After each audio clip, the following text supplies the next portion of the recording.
from 7th standard. I am Gopika from 7th I am standard. Raghavi from 7th standard. This is our project fire indicator alarm. Component used in this project: flame sensor, piezo buzzer, Arduino board, LED, 9-volt battery. Concept of this project: In case of any fire accident in our home or nearby, the flame sensor is fixed on our home.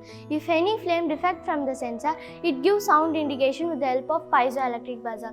The sensor detects infrared light wavelength between 760 nanometer to 1100 nanometer that is emitted from the fire alarm.